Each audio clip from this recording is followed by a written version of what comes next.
My name is David Fravor. I'm a retired commander in the United States Navy. In 2004, I was a commanding officer of Strike Fighter Squadron 41, the world-famous Black Aces.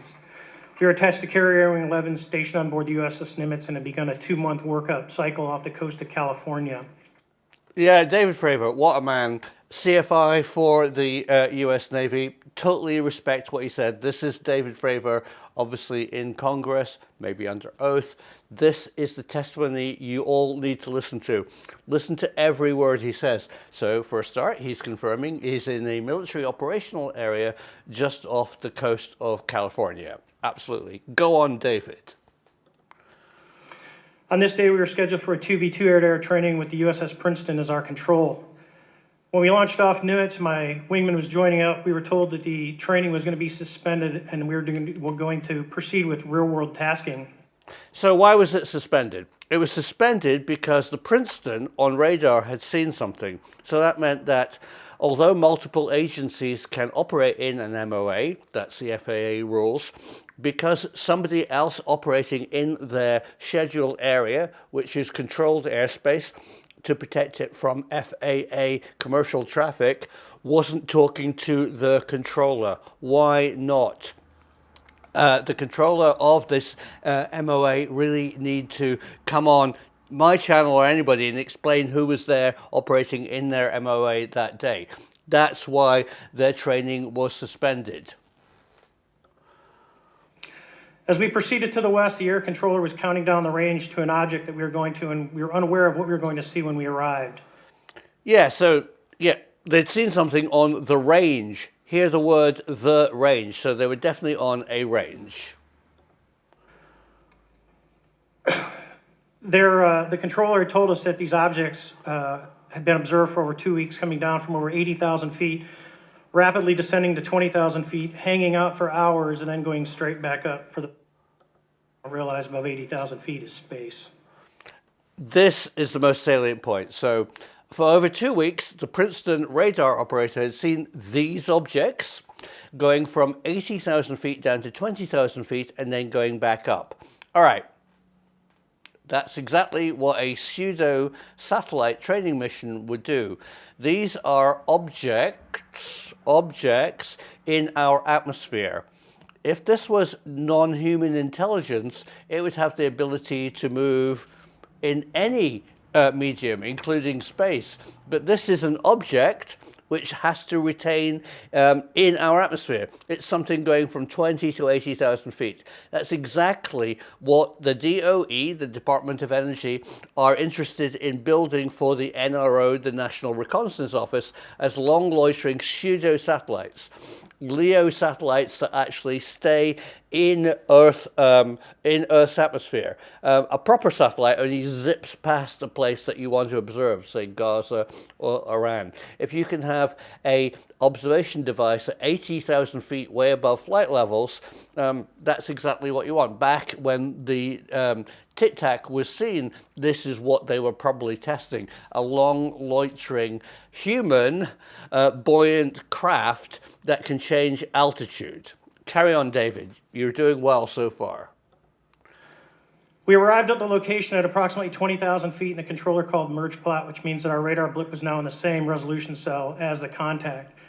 As we looked around, we noticed that we saw some whitewater off our right side. It's important to note that the weather on this day was as close to perfect as you could ask for off the coast of San Diego. Clear skies, light winds, calm seas, no whitecaps from waves.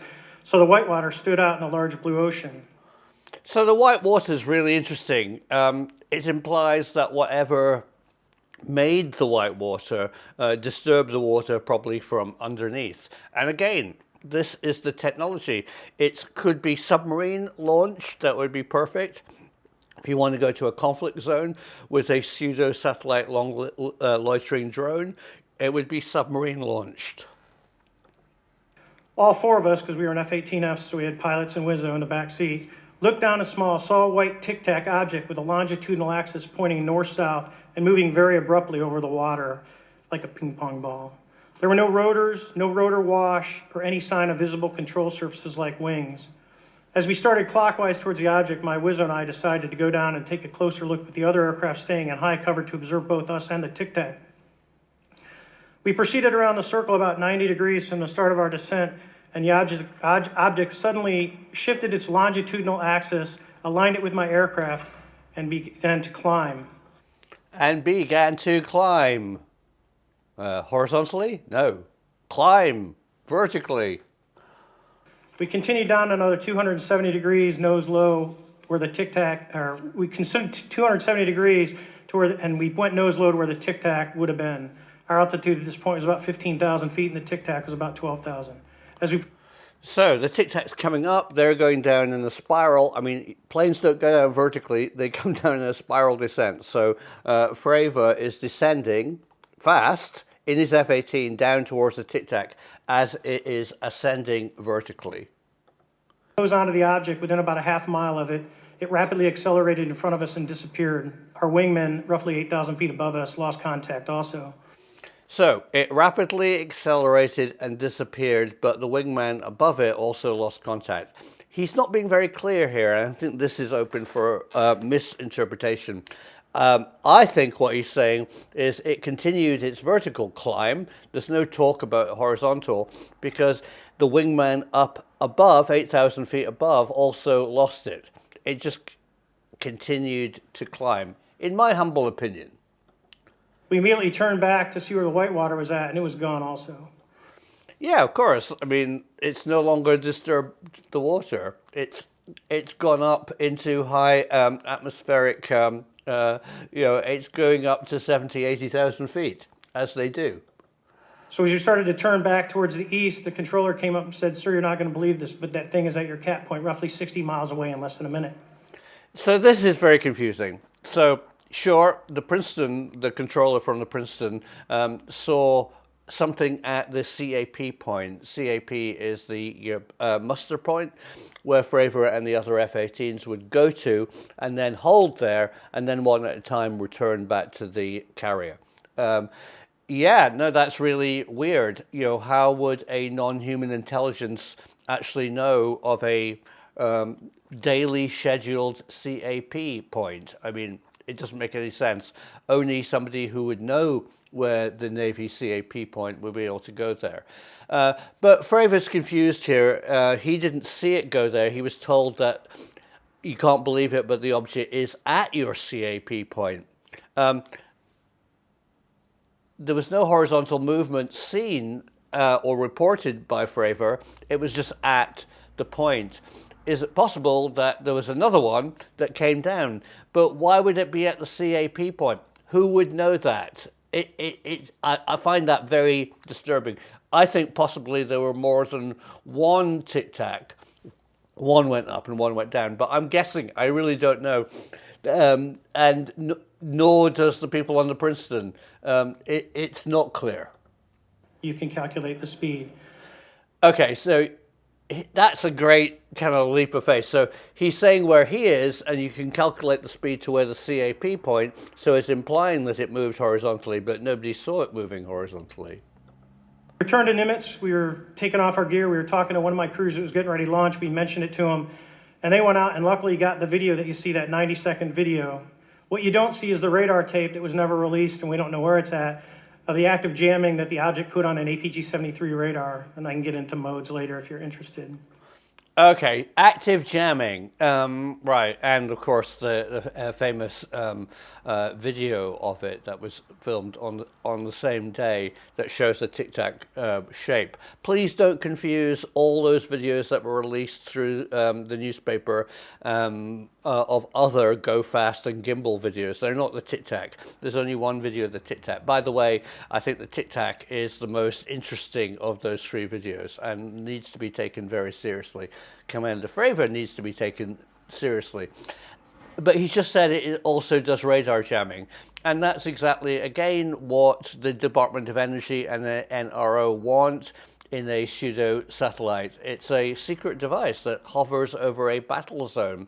It's for a start, it's buoyant. It has to live in our atmosphere. It doesn't go into genuine space. It needs to be, at 70, 80,000 feet above flight levels. It will be made of a metamaterial which will diffract radar. It will have active radar jamming, and it will be the equipment on board will be SAR and optical sensors. in my humble opinion. I'm just looking at what it might be. It's more likely, in my humble opinion, that it is a man-made device. I'm not saying it's made by Lockheed Martin. From my information, it was commissioned by the DOE and the technology was developed by Los Alamos. Who actually puts them into production? I don't know. I mean, it could be Lockheed Martin. I have no information on that, but it kind of makes sense because they would need a whole lot of them. The big takeaway for me of this is that it stayed in our atmosphere. It only went vertical. There's lots of kind of talk about it appearing at a distance, but no sighting of it actually moving horizontally. And it was in a military operational test area that is designated for the testing of advanced propulsion, where multiple agencies can operate in the same range or MOA that Fravor and the Nimitz were at the same time, as long as they're all communicating. Now, you would think that the controller of the range of the MOA would have informed Princeton that there was a second operation going on at a far distant part of the range that wasn't a factor for the Nimitz and their exercise. But for some reason that didn't happen. The range also, if you look up the rules, operates from subsea to space. So it's, it does include submarine operations. I really don't know why the range officer, who was probably in San Diego, didn't inform the Princeton. I find that mysterious, and that of course points to it being an unknown craft of mysterious origin. But the way that it operates and the way that I know that long loitering pseudo satellite NRO operated drones work, it fits that picture. They're a buoyant craft, they're metamaterials, they have sensors on, they don't need fast lateral horizontal movement. All they need to do is station keep above an area, say above Gaza, where they're sending back data. They actually send it via satellite back to the United States or whoever is interested in the information. That is what David Fravor actually said. Now, since then, all these TV programs have talked about all the extra things that he didn't said. This was, you've just seen it, David Fravor at Congress or wherever he was there, saying exactly and very clearly what he saw that day. I hope that clears it up. I mean, I'm open-minded. It could be non-human intelligence, and as I say in every video that I do, UAP are real. I'm a real fan of unknown anomalous phenomenon. I think aliens and non-human intelligence definitely exist. We're not alone in the universe. I've been saying that for a while. But if we see a piece of technology that pops out of the sea in a training area that fits exactly what I've been told, is a vacuum buoyant drone commissioned by the DOE for long loitering pseudo satellite operations, that's what it is. Let's concentrate on the genuinely highly strange. Let's take a leaf out of Jacques Vallée's book. It needs to be highly strange. They're alien and they're not like us. This wasn't alien. This was a piece, I think, of human technology that the Navy didn't know about. I think that's the bigger issue. I think you've got agencies in the US, the DOE, not talking to the DOD. I think that's absolutely ridiculous. And they were both operating in an MOA. I think that the alphabet soup of America needs to get their act together and tell people like wonderful David Fravor, the Princeton, the Nimitz, the Navy, that they're testing something. Anyway, thanks for listening and thanks for your interest, and I really appreciate your comments. Don't just listen to everything you see on TV and believe it. This story has been spun for years to add erroneous detail. What David Fravor has just said, and you've heard here, is the truth.